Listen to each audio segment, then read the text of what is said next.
Hey everyone, how's it going? I'm Robert Gephardt. I'm a translator that specializes in Italian to English translation, as well as some English to Italian, French, and Spanish to English as well, but mostly Italian to English.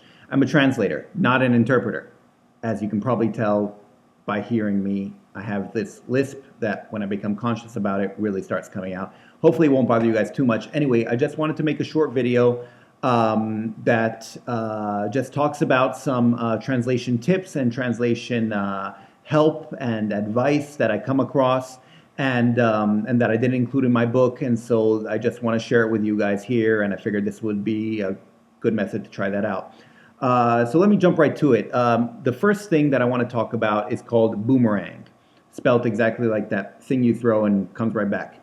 And I guess it has something to do with the service, I'm not sure. Boomerang is a service that is tied into your email. And what it does is it ties to your email and gives you an extra option every time you're going to send out an email to be able to send it again 2, 3, 7 days later or however, if the other person has either not responded, not clicked on it, not opened it, or nothing, or you can just keep sending it as many times as you want.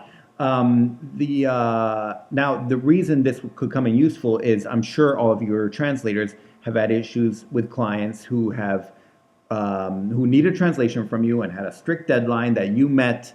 But then when it came time to pay you, the deadline wasn't so strict anymore, and they kept delaying and maybe not responding to your emails or taking a long time to respond, et cetera, et cetera, et cetera. So what you end up doing is you end up emailing them every couple of days and saying, "Hey, so when are you going to pay me? Where's my money?" et cetera, et cetera. And if you, like most of us, you end up emailing them and maybe any other email address you can find at that company to try to see who to talk to, et cetera. So what Boomerang does is it just makes this easier, right? Because what you can do is you can take their email address and anyone else's you want to in that company, send an email, say, "Hey, so where can I find the money for this invoice?" And then you select the option saying, if no one responds within, say, 3 days, send it again. And you can have it keep doing that so that you don't have to think about it anymore, right? So you can go on, continue on with your life, keep translating everything, knowing that everyone in that company, everyone whose email address you have, is going to keep getting emails and keep getting them until someone finally responds to you.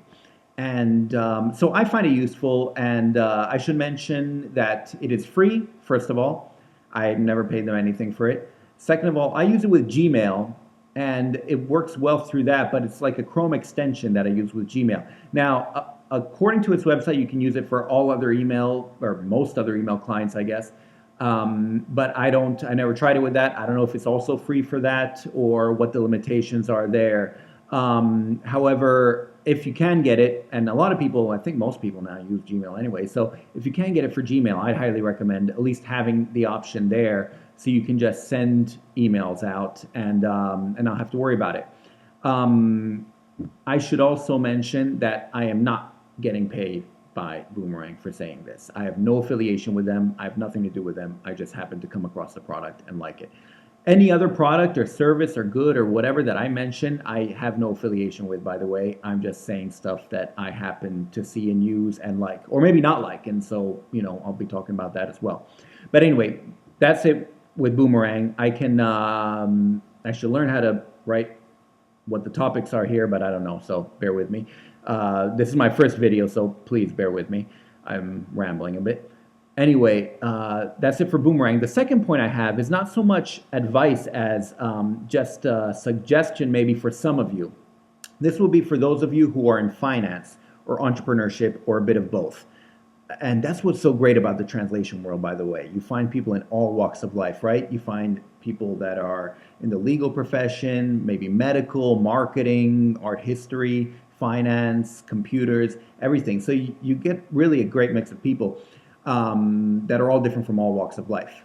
Anyway, coming back to this, for those of you in finance and or entrepreneurship, what I have here is basically a suggestion that I think is what's needed along the lines of getting paid again. Many times you have these, bad apples, these clients that don't pay you, basically, right? And so they're there, you know what company they are. They're not the kind that disappear or scams or whatever, but they don't pay you, or they delay it, or whatever. But they know that they owe you, say, €1,000, right? So that's enough that you want to get paid, but it's not enough to get a lawyer, because a lawyer will eat all that up. So what are you going to do? You can keep bothering them with emails using Boomerang or whatever, and keep calling them and doing other stuff, but there's not much more you can do, and it's really frustrating. And so I feel, if it's happening to you, it's happening to other people. Chances are that company that's holding out on you for €1,000 is holding out for 6 other people for €1,000, right? That makes like €7,000, and suddenly it starts being worth something. So if a company could come, like a debt collection agency for translators, I mean, I guess it could work for all freelancers, but concentrating on translators here, this could really be worth it, because now you're talking about €7,000, right? So now suddenly, if you came to me and said, hey, look, out of your 1,000, we will take 10% to get you your money, and we will only get paid once you get your money, say, I'll be like, hey, no problem. If I'm glad to give €100 if I can see that 900, since I'm not seeing anything now, right? And so they can go to all these different freelancers and say, hey, look, we'll collect 10%, and only if we get you your money. And so you pay us only if you get paid.